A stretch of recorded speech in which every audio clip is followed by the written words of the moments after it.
Salut à chacun et que la paix de Dieu qui surpasse toute intelligence garde nos cœurs et nos pensées en Jésus-Christ. Aujourd'hui, nous allons partager ce que nous avons vécu au cours de l'intercession du dimanche 18 avril.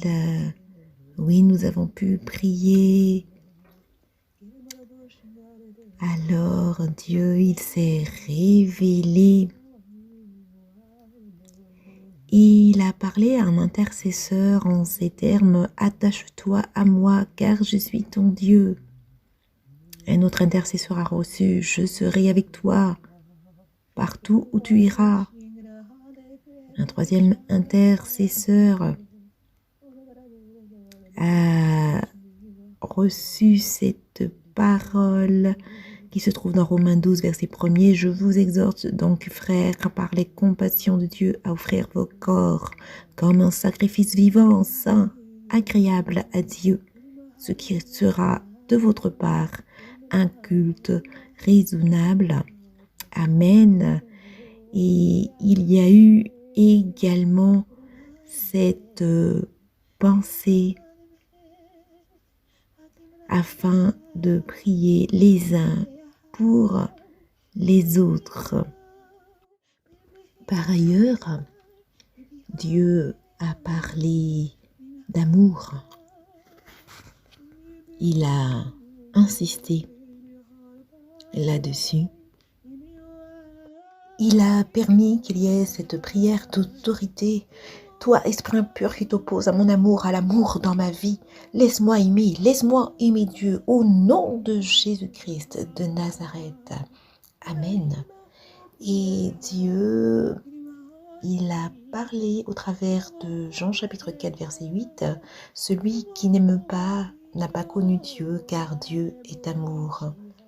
Et Dieu, il s'est exprimé. Laisse-moi être Dieu en toi, par ton amour. Quand tu n'aimes pas comme tu le devrais, je suis atrophié en toi. Je ne peux agir comme je le veux. 1 Jean chapitre 4, versets 9 à 15. L'amour de Dieu a été manifesté envers nous en ce que Dieu a envoyé son Fils unique dans le monde afin que nous vivions par lui.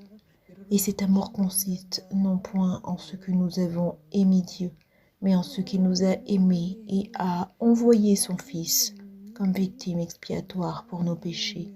Bien-aimés, si Dieu nous a ainsi aimés, nous devons aussi nous aimer les uns les autres. Personne n'a jamais vu Dieu. Si nous nous aimons les uns les autres, Dieu demeure en nous et son amour est parfait en nous. Nous connaissons que nous demeurons en lui et qu'il demeure en nous, en ce qu'il nous a donné de son esprit. Et nous avons vu et nous attestons que le Père a envoyé le Fils comme sauveur du monde. Celui qui confessera que Jésus est le Fils de Dieu, Dieu demeure en lui et lui en Dieu. Amen. L'amour dit: je suis Dieu, et Dieu dit: je suis amour. Oui, l'amour c'est Dieu. Alors, quand tu refuses l'amour, quand tu refuses d'aimer, c'est moi que tu refuses, dit Dieu. C'est moi que tu rejettes. Dieu est amour. Et le Seigneur, il parle au travers d'un Jean chapitre 4, versets 16 à 21.